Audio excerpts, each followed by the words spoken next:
कृष्णाय वासुदेवाय हरये परमात्मने प्रणतः क्लेशनाशाय गोविंदाय नमो नमः।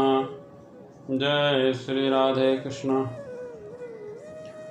उत्सीदेयुर्मे लोकान् कुर्यां कर्म चेदहम् शंकरस्य च कर्ता श्यामुपन्यामि मा प्रजा शक्ता कर्मण्य विद्वांसो यथा कुर्वन्ति भारत कुर्याद्विद्वांस्तथा सक्ताश्चैव लोकसंग्रहम् न बुद्धिभेदं जनेद ज्ञानं कर्मसंगिनाम् जोषेत् सर्वकर्माणि विद्वान् युक्तः समाचरन् प्रकृतेः क्रियमाणानि गुणैः कर्माणि सर्वशः अहंकार विमूढ़ात्मा कर्ताहमिति मन्यते। अर्थात यदि मैं नियत कर्म न करूं तो ये सारे लोग नष्ट हो जाएं, तब मैं वर्णशंकर जन समुदाय को उत्पन्न करने का कारण हो जाऊंगा और इस तरह संपूर्ण प्राणियों की शांति का विनाशक बनूंगा।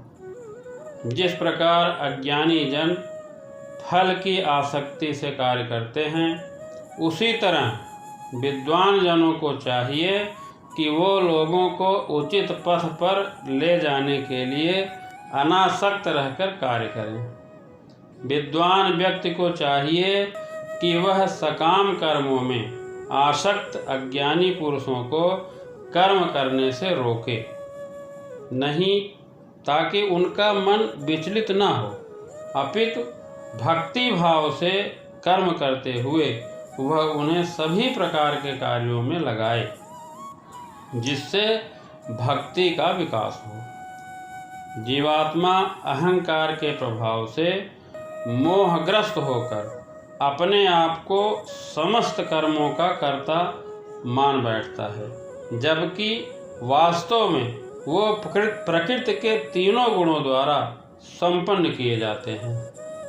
देखिए, वर्णशंकर अवांछित जन समुदाय है जो समाज की शांति को भंग करता है, और इस सामाजिक अशांति को रोकने के लिए अनेक विधि हैं जिनके द्वारा स्वतः ही जनता आध्यात्मिक प्रगति के लिए शांत तथा सुव्यवस्थित हो जाती है। और जब ईश्वर का प्राकट्य इस धरती पर होता है तो स्वाभाविक है कि वे ऐसे महत्वपूर्ण कार्यों की प्रतिष्ठा तथा अनिवार्यता बनाए रखने के लिए इन विधि विधानों के अनुसार आचरण करते हैं, ताकि जनता इनकी नकल करे। भगवान समस्त जीवों के पिता हैं, और यदि यही पथ भ्रष्ट हो जाएं तो इसका उत्तरदायित्व भी उन्हीं का है। अतः जब भी विधि विधानों का अनादर होता है तो भगवान उस समय अवतरित होते हैं। हर मनुष्य को भगवान के उपदेशों का पालन करना चाहिए। उनके उपदेश हमारे लिए अच्छे हैं, और कोई भी बुद्धिमान पुरुष बताई गई विधि से उनको कार्यान्वित करेगा। फिर भी मनुष्य को सावधान रहना चाहिए कि उनके कार्यों का अनुकरण न करें। जैसे शिव जी विषपान कर लिए, भगवान श्री कृष्ण गोवर्धन पर्वत उठा लिए, तो हम न तो विषपान कर सकते हैं और न गोवर्धन पर्वत उठा सकते हैं। इसलिए भगवान का उपदेश ग्रहण करें। वो क्या किए हैं वो नहीं।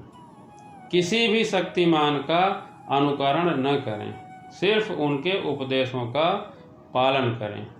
और भगवान का स्थान भी ग्रहण नहीं करना चाहिए। जैसे कई ऐसे अवतार हुए हैं जिनमें भगवान की शक्ति नहीं है।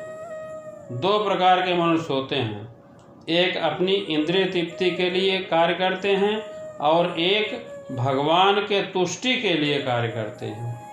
भक्तों को चाहिए कि वह लोगों को यह प्रदर्शित करे कि किस तरह कार्य किया जाता है और किस तरह कर्म फलों को भगवान के कार्य में नियोजित किया जाता है। यह संपूर्ण सिद्धांत वैदिक अनुष्ठानों की पराकाष्ठा है। सारे यज्ञ, सारे अनुष्ठान तथा वेदों में भौतिक कार्यों के लिए जो भी निर्देश हैं, उन सबों समेत सारी वस्तुएं भगवान को जानने के निमित्त हैं, जो हम लोगों के जीवन के चरम लक्ष्य हैं।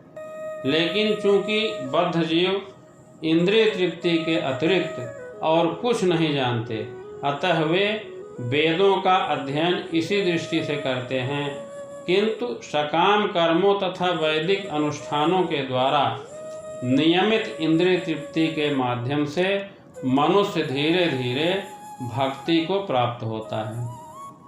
सार यह है कि हमें अपने सारे कर्म भगवान के लिए करने हैं। दो व्यक्ति, जिनमें से एक भगवान का भक्त है और दूसरा भौतिक चेतना वाला है, दोनों समान स्तर पर कार्य करते हुए समान पद पर प्रतीत हो सकते हैं, किंतु उनके पदों में आकाश पाताल का अंतर रहता है। भौतिक चेतना वाला मनुष्य अहंकार के कारण अस्वस्थ रहता है कि वह सभी वस्तुओं का करता है। वह यह नहीं जानता कि शरीर की रचना प्रकृति द्वारा हुई है, जो भगवान के अध्यक्षता में कार्य करती है। भौतिकवादी मनुष्य यह नहीं जानता कि अंततोगत्वा वह भगवान के अधीन है। घमंडवश ऐसा मनुष्य हर कार्य को स्वतंत्र रूप से करने का श्रेय लेना चाहता है और यही उसके अज्ञान का लक्षण है। शायद उसे मालूम नहीं कि उसके इस स्थूल तथा सूक्ष्म शरीर की रचना प्रकृति द्वारा भगवान की देखरेख में की गई है। अतः उसके सारे शारीरिक तथा मानसिक कार्य भक्ति में रहकर भगवान की सेवा में तत्पर रहना चाहिए। अगर मोहग्रस्त हुए तो भगवान के साथ अपने संबंध को भूल जाएंगे। जय श्री कृष्ण।